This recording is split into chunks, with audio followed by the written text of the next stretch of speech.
There are 600,000 villages in India.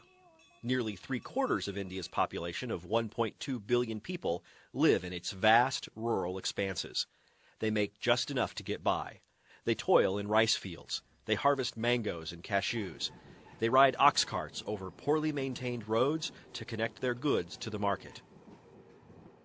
Villages were central to Mahatma Gandhi's vision of a free and prosperous India.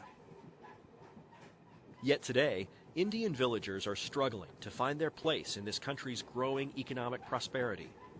As India rises, its villages are in danger of being left behind. Village life is in village only I can say people work hard. Mainly it's farming.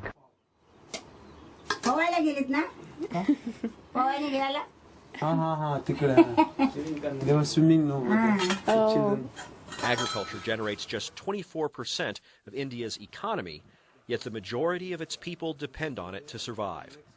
A lack of infrastructure development, a struggling education system, and a growing water shortage are holding rural India back.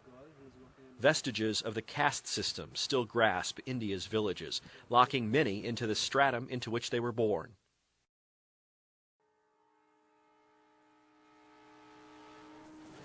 So what are the consequences of India's struggling rural state?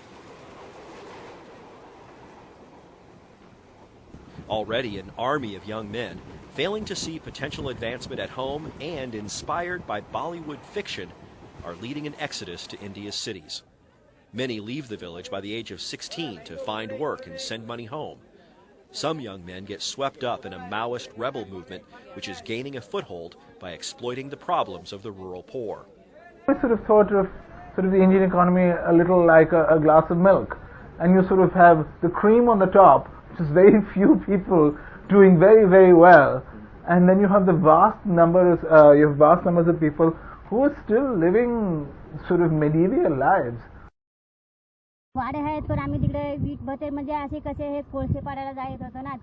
Landless classes like the Adivasi are especially susceptible to this.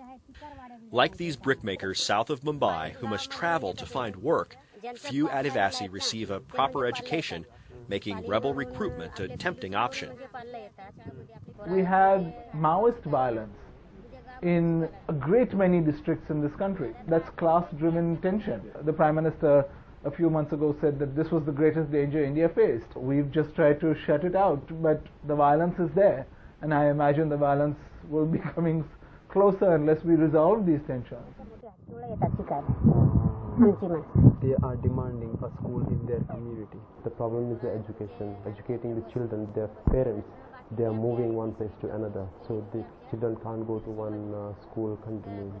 So that's the problem with them.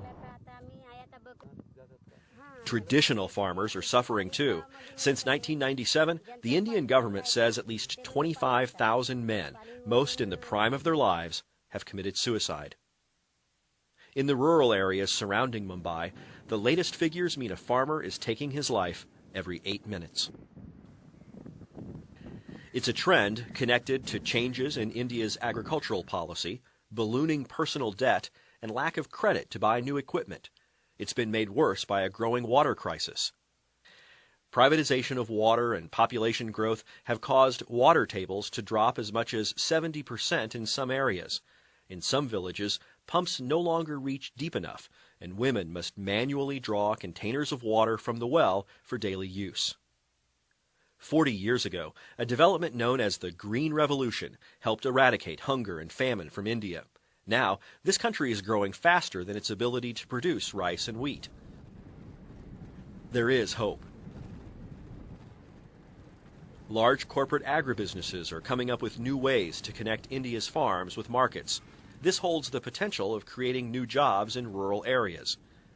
Several non-governmental agencies are pushing the government to improve infrastructure, from roads to internet access. Connecting its rural poor with the benefits of globalization and feeding its growing population are clearly the biggest challenges to India's rise today. How India approaches these challenges will determine where it is headed. I wish each and every youngsters after the education, after the school level, they shouldn't go to the cities. I think maybe if it is like the same like this, one day there won't be